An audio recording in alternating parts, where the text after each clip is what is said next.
Hey, welcome back, y'all, to WigginsTV, man. Hey, you learn something new every day, man. I got another reputable from Mobsters. This part two, man. I'm just tripping over reputables every day, man. You know, real niggas connect worldwide, man. You know, this channel's a beautiful blessing to me, man. I got the opportunity to connect with another reputable for 88 Mobsters. I got Termite on the line, man. How you feeling, homie? Hey, what's happening, man? I'm good. What's up with you? Okay, I'm fine. Hey, man. I mean, let's get straight into it, man. We got some questions, man, that not everybody was able to answer, man. And I do appreciate you, being able to, share your time with me, man. So, I mean, good, man. So I'm good. For sure. All right, so when and how did you start with the Mobsters? Like when you got courted on and all that?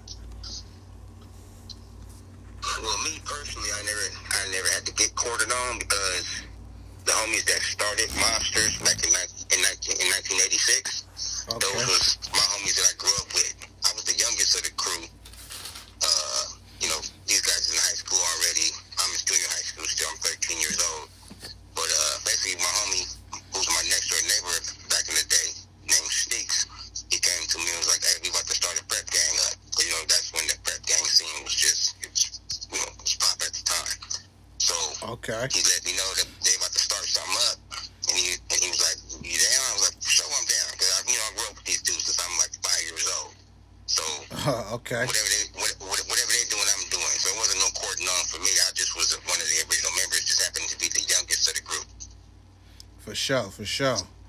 Now, I would be lying to you, Termite, man, if I told you that I did not hear 100 stories about you. So I got to be honest, man. Like, what are some of the stories? I want to hear from the horse's mouth, because could tell me anything, but I want to hear from the horse's mouth. What's some of the things that like? Okay, we go cut the BS. We know y'all beef with the sex jerks. So what's some of the things that happen? That as far as your experiences between y'all and you and the sex jerks. All right, let me shit, man. The first, I'm try to cram it together a little bit. Hey, we got nothing but time. Yeah, for sure. But initially, when we started, we was not going to have beef. We wasn't beefing with the sex church right away. We heard about them. We heard about KODs and Poserz and all that other stuff. Yeah. But we hadn't had, when we started, we didn't have any, predetermined enemies. And we was going to be cool with them. But something happened with, one person said something, this and that and the other, and it turned into something with them. This is when I'm 13 years old. It's 1986. So, we had a run-in with them, and they was aggressive towards us. So we decided, okay, well, fuck these niggas, it's going to be beef now, you know what I mean? So they became our first enemy. Okay.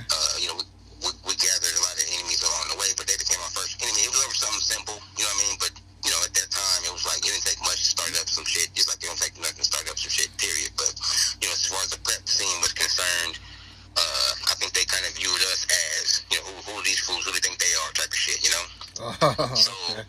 So initially, they caught us off guard with their early aggression, but, we had a little meeting about it, figured it out there, we finna come back at these fools, So, there was a dude who actually lived in my hood that was from Sex Church. He lived on 8th Avenue. I grew up on 4th Avenue and 88th Street, right?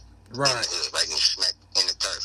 And there was a dude who lived on 90th, I believe, in 8th Ave. I think his name was Scooter.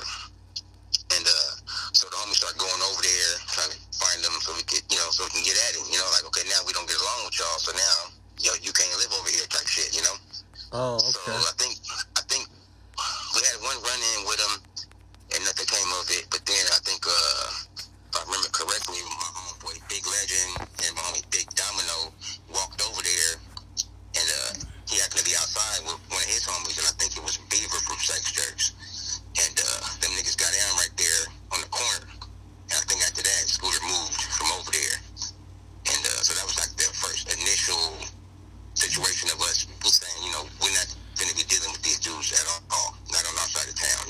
Right, So right. that was Okay. like the first little thing. But it was a lot of stuff back and forth. We see them out at parties. We see them in the streets, and it'd be on. It just became from that moment forward. It was always on with the sex church. For sure, for sure. That's right. Okay. So, who was some of y'all other enemies? I know you mentioned Sex Jerk, maybe KOD, if I heard right. Well, now yeah, we was cool with the KODs initially, because they didn't like the sex church already. So we was cool with them because they was a common enemy. Right. But the KODs was like more Crip oriented. They was they leaned towards the Crip side, so that didn't really work out because us being from Inglewood, we wasn't Bloods at the time. But Okay. it just didn't work out hanging out with them guys who was, on the Crip side. But the KODs was always cool, though. I ain't talking shit about the KODs. They was always cool with us. We got along fine with them. But, we didn't get along with the Poserz. The sex church and the Poserz was the first two, like enemies. And then slowly, we started, and there was also a gang back in Inglewood, a prep gang in Inglewood called the Losers. And we didn't get along with the Losers. Okay. We came up after them. So they tried to come at us like, like y'all can't take our spot type of shit. But Oh shit. We pretty much, ran them out of town. But and then it slowly, and no disrespect, I'm gonna say some things that people gonna get rubbed the wrong way, but no disrespect. I'm just, talking, giving my side of things. But For sure. and then it would be like a lot of tag bangers started popping up, like the Troubles and the K-Dubs and all that kind of stuff. We didn't get along with none of them. And, we didn't get along pretty much with any of the surrounding Crips around us. Not because we was trying to be Bloods, but because we was in Inglewood and, they wasn't fucking with no Inglewood homies, So, like, everybody in our surrounding area, 9-0s, Hard Time Hustlers, all that stuff, we didn't have any major feuds with those gangs, but if we ever ran across them, it was issues, you know what I mean? Okay. For sure. Yeah. Okay, so I'ma just be honest, what do you I got a couple incidents I want your input on, if you don't mind. Okay. What was I heard something about Fox Hills Mall. Like like some incidents over there. Like what happened? Talking about the shootout? Whatever you remember, it's a long time ago, but hey, whatever you can. Yeah. I mean, there's plenty of incidents at the Fox Hills Mall. One incident that was just nothing really came of it, but it was like a clash with the sex church early in the game. I'm in there with my homeboy Smokey, and he got the M hat on, and we see some girls that we knew, and they was like, "Oh, some sex church in here." It was like, "Okay, where they at?" Then we saw them. There was about 5 or 6 of them, and we saw them from upstairs and to downstairs. We looking back at each other, we banging on each other, talking shit. So we go downstairs. And we go into like, I don't know, whatever the Robinsons made or whatever the story is. And they mob up in there with some dudes from like, some 40 Crip or something, man. The sex church that went and gathered up some Crip dudes to come and jump on us, So they came in there to the stores and we in there, we squared up. And they like, yeah, what's up, They're like, these dudes right here is, they used this term for Bloods, Oh, then, right. So we told, because these other niggas was older niggas. We in high school at this time. But these other dudes they brought in there with them was a couple of older dudes, like, in their mid-20s or something. And we was like, nah, this is just between us and them, you know what I'm saying? We ain't got enough beef with y'all, And they was like, all right, cool. So the Crip dudes left, and then we did with the sex dudes, And, like I say, I'm going to rub some people the wrong way, but they didn't want to do nothing, you know what I'm saying? They was kind of talking peace out kind of shit, Oh, really? Yeah. And your boy was there. Your boy, you know Big Fish or Little Fish? Little Fish. Yeah, he was there. Jay, he was there. It was him and some little Hispanic dude and a couple other dudes, But, so, Wow. We went our separate ways that day. But the more violent altercation with the sex church at the mall was one day, because we had set up a rumble before with them where we basically got on the phone with each other, like, well, let's meet up and get down, And they came through and we had a little tussle on Manchester. So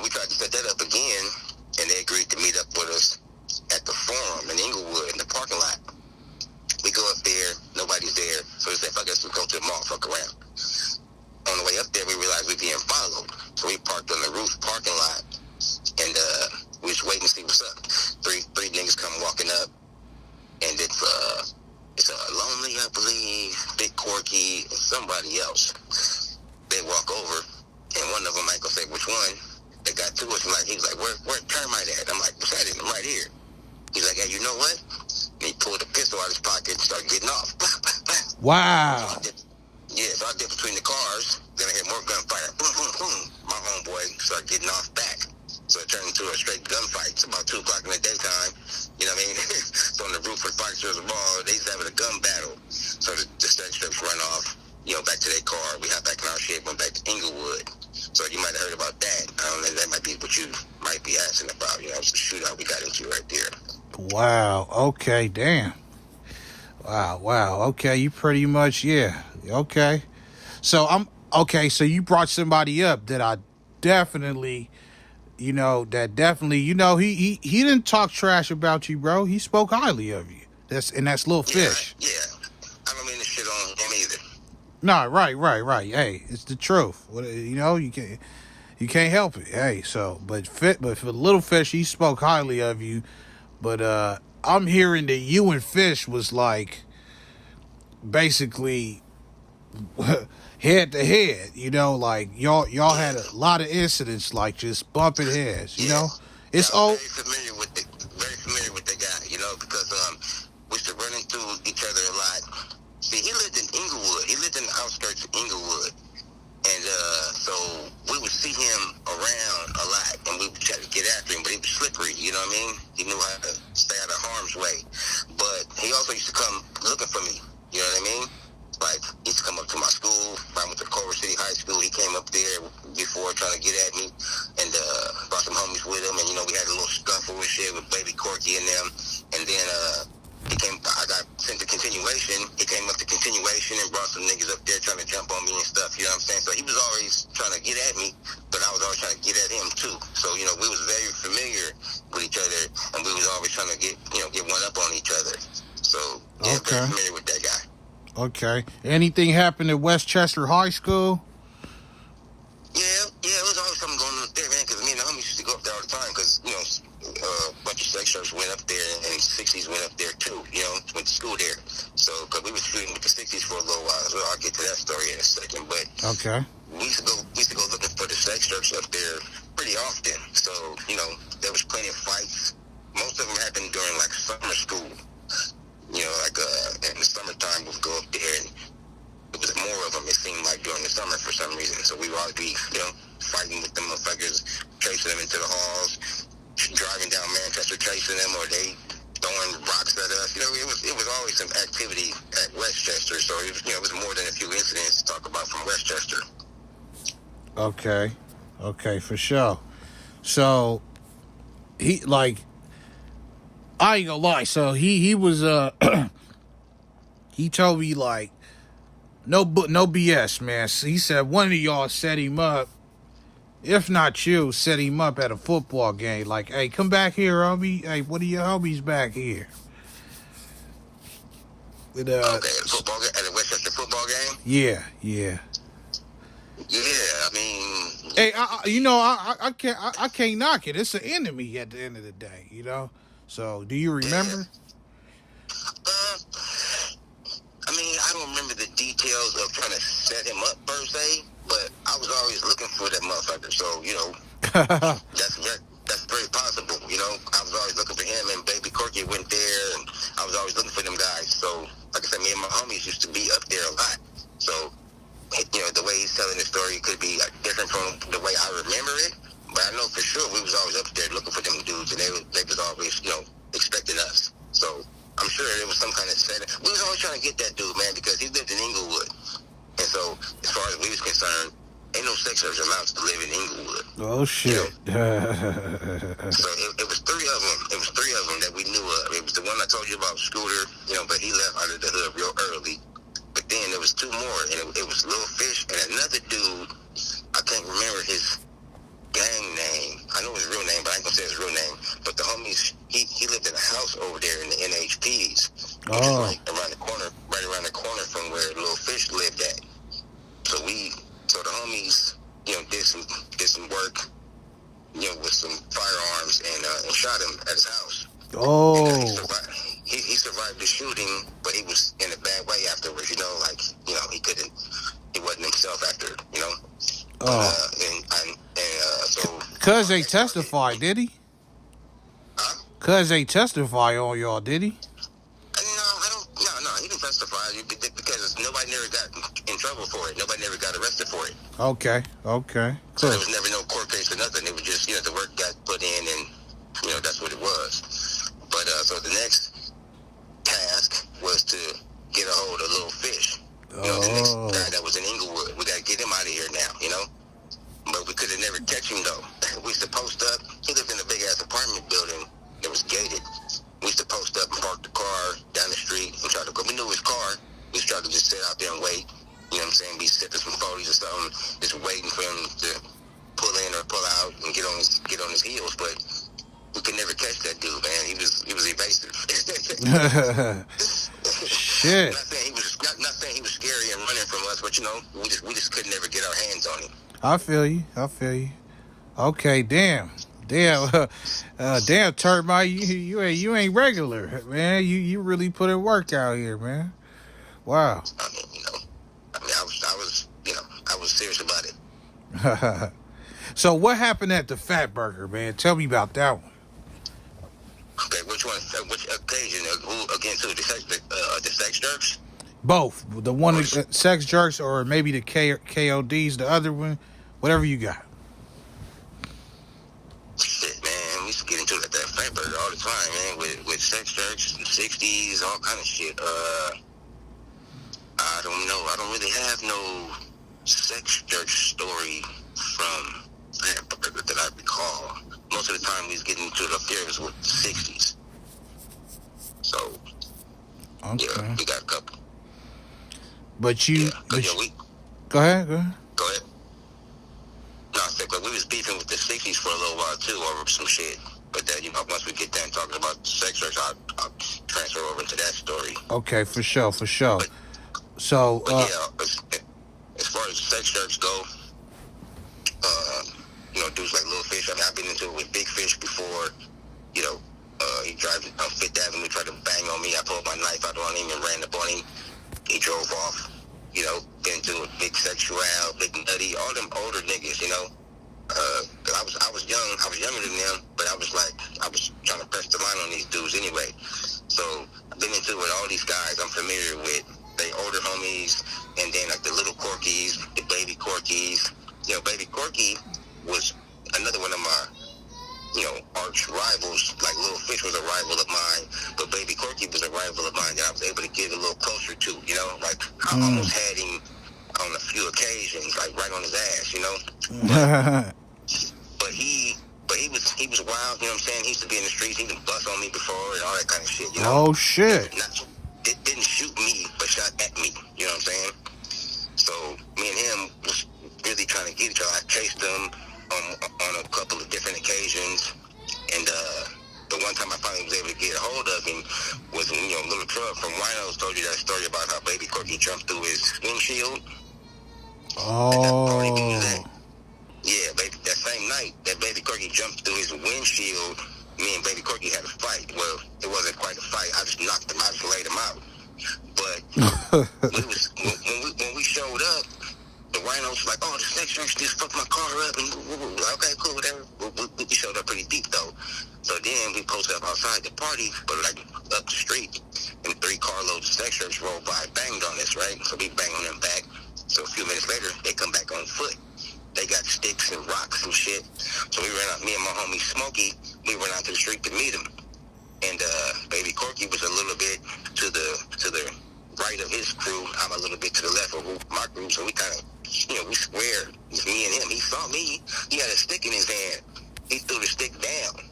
Because before this, he was always threatening that he gonna fuck me up. He would tell girls to tell me that. He would call my house.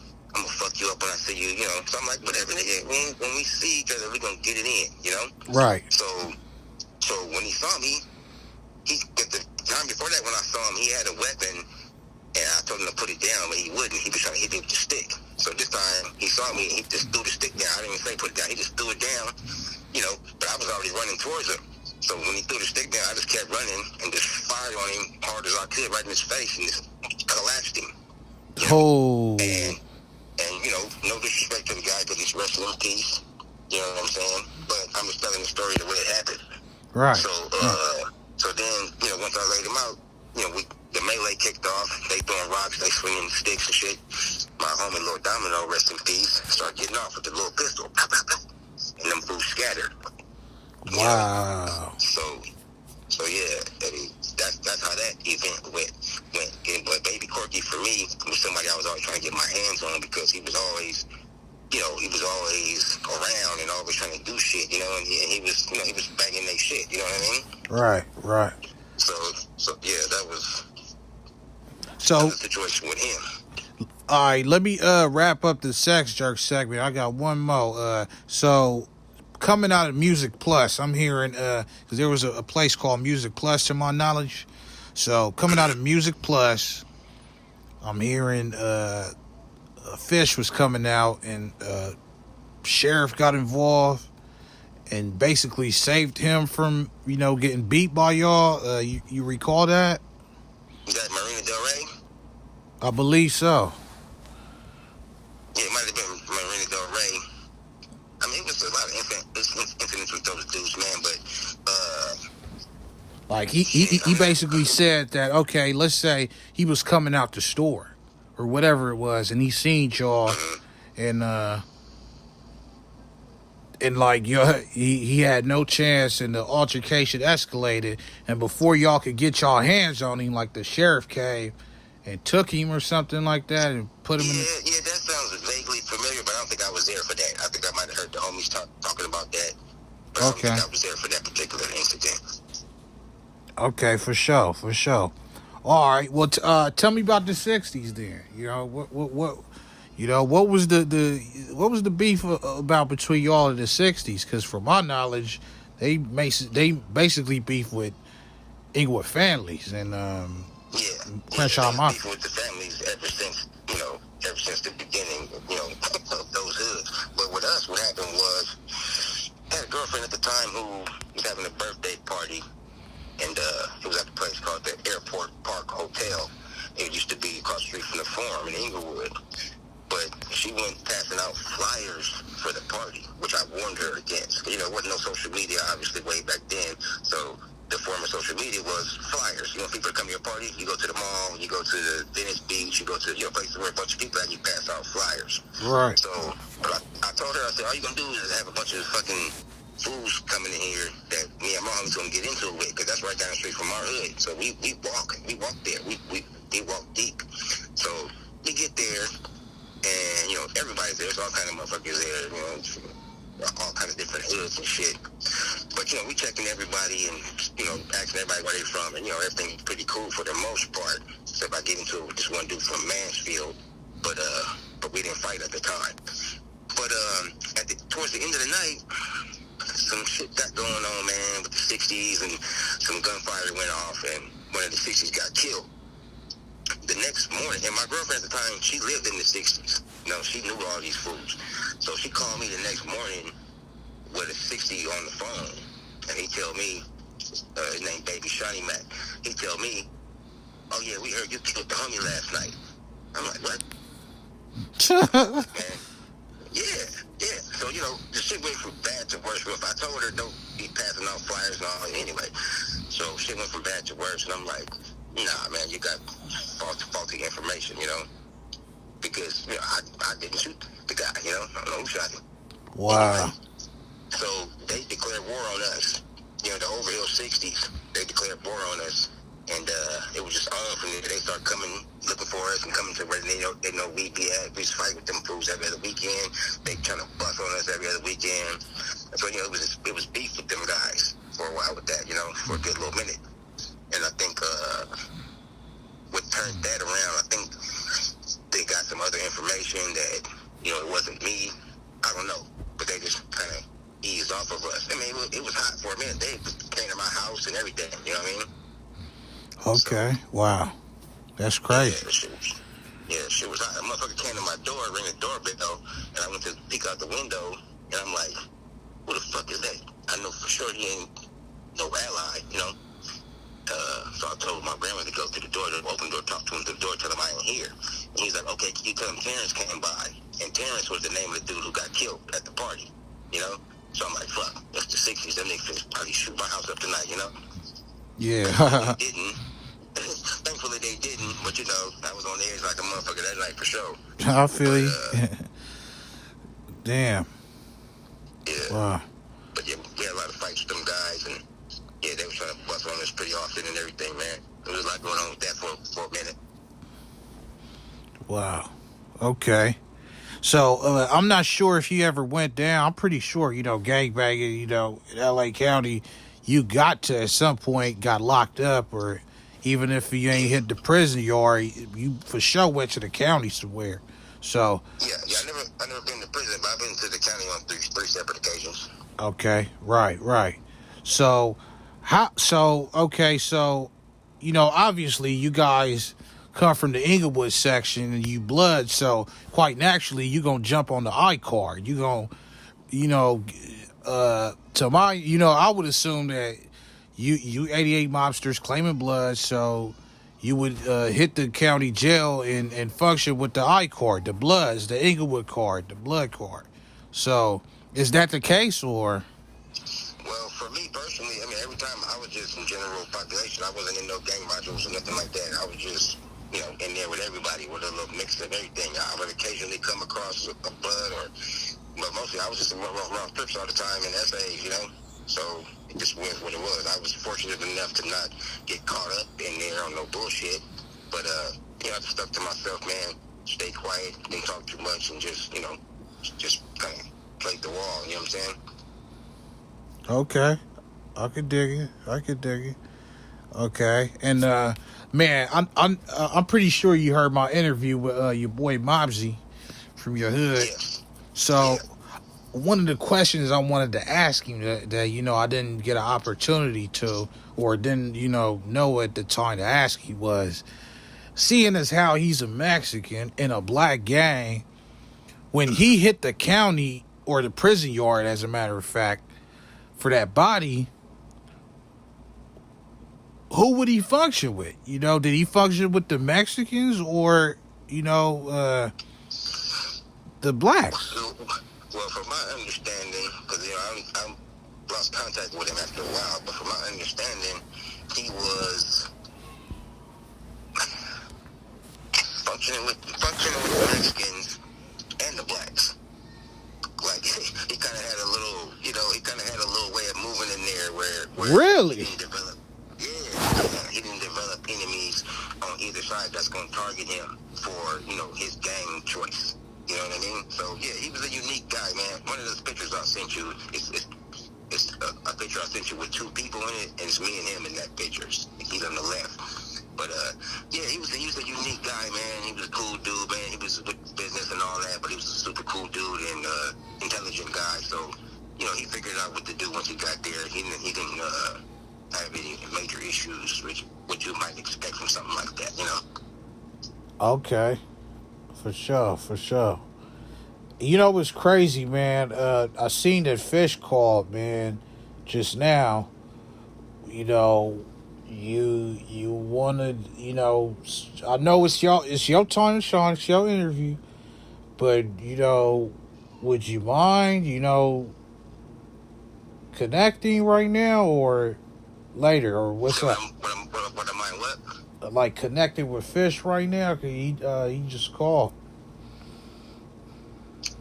Shit, we could do that, on part 2. You know what I mean? Part 2, okay, for sure. All right. But I will talk to him for sure. And I saw him, some years later on too, man. I ran into him at the Inglewood DMV. We chopped it up for a quick second. So. Oh, really? We was cordial. Yeah, we was cordial already. This was some years later. And I saw him walking up, and I was like, "They go Fish." So let me post up by the door, see what he talking about, So he walked in, I was standing right there. He's like, "What's up?" We just started talking. You know what I mean? So. Okay. I think the fact that me and him never actually had a chance to individually, exchange violence on each other, I think that made it easier for us to be cordial later. Because, although he would bring his homies to try to jump me and shit like that, me and him never had actual physical contact with each other. He never shot at me. I never shot at him. We never squabbled up with each other or nothing like that. So, Okay. I was talking with that dude, man. But, okay. For sure. So, Mobsy done his time already, so it's pretty much over with. But can you speak on that incident with the body, the hot one that happened? I can, just give a little overview of it. I don't want to get too much detail about it, but basically what it was, we got the drop on them and put together a little plan, Right. And it went down like it went down, and I mean, he did his time for it and all that already, and Right. But yeah, I don't want to, I don't speak too much on that, man. All right, for sure. All right, so before we get out of here, any misconceptions that, any wrong information you want to clear up, or anything we spoke about online that was incorrect, or anything you want to clear up? Shit, no, man. I don't think I have anything I want to clear up. I do want to speak on a couple of things, though. Like another few minutes. You got another few minutes? Yeah. For sure. Yeah. Anything. Just want to get back to some history about 88th Street Mobsters, because I don't want to just make this seem like it's just about me, Right. When we was coming out of the whole prep gang thing and turning into a real gang, where all violence was, day-to-day violence became what it was. It wasn't just about going to parties and having fun and getting into a couple fights. It was about, straight up banging. We had to branch out and start doing shit, to get our name out there, get ourselves out there, and to show people that we was real with it, and a lot of that was fighting, catching phase with other gang members, other gang bangers, like, for example, my homeboy Lil Legend and Big Domino catching phase at the Taco Bell in the A-Trays with some Broadway gangster crips. You know what I'm saying? So we had to fight within Inglewood and outside of Inglewood, My homie Smokey catching phase with the nigga from Avenue Pyru at the rallies, Manchester. Wow. Yeah, JoJo from Avenue Pyru, one of their riders from over there. Him and Smokey was beefing about whatever. They met up, went head up. My homie Lil Legend catching the fade with an older NHP dude down at the courthouse, Inglewood Courthouse. Us just having to prove ourselves. My homie Joker, rest in peace, catching phase with the niggas from Weirdos. And also a reputable from Inglewood family named Green Eyes, who was a down-ass, swapping-ass nigga from over there. Yeah. Joker caught a fade with him at Darby Park, But, we had to fight inside of Inglewood with some of the surrounding gangs to prove that we was not playing that prep gang shit no more, So that was important, as well as us catching phase with other dudes outside, like me catching phase with dudes from Mansfield, and just all that shit, man. So I think all that history, it's important to speak on that too, about how 88th Street Mobsters came to be, how we went from just a little preppy gang to being a gang, to where we'll be doing fucking fighting with the 60s and fighting with the, how we get involved with all this stuff. So just want to speak a quick little moment on that, and how I had homies. It wasn't just me out there in the streets. I had homies in the streets, doing shit, and pressing that line against allies, so to speak. Like Inglewood, you fight somebody from Inglewood, it's kind of like that unwritten rule. We not going to shoot each other up, we just going to squabble. Right. And let it be what it is. But when you're fighting outside of Inglewood, anything bound to happen. Else. Right. But yeah, I didn't want to end the interview without just speaking up a little bit on a few of the homies that was, out there also pushing their line and catching phase and putting themselves on the line to stamp the hood down, you know what I mean? Yeah, for sure. Termite, listen, man, I don't want this to be the only interview, with you, man. I feel like we just opened the door, man, because you one of the few people that's willing to talk to Secretary, because I just spoke to other, Mobsters, you know, it's not too many of y'all willing to even do an interview, but, you know, some of y'all say, man, F that, nigga, and F sex shirt. I ain't talking to no sweatshirts, you know, For sure. and all that. So, yeah, I definitely appreciate you, man. And, yeah, so whenever you ready, man, we could do the part 2, but I'm going to put this out, man. And I'm pretty sure it's going to hit 1,000 in no time, man.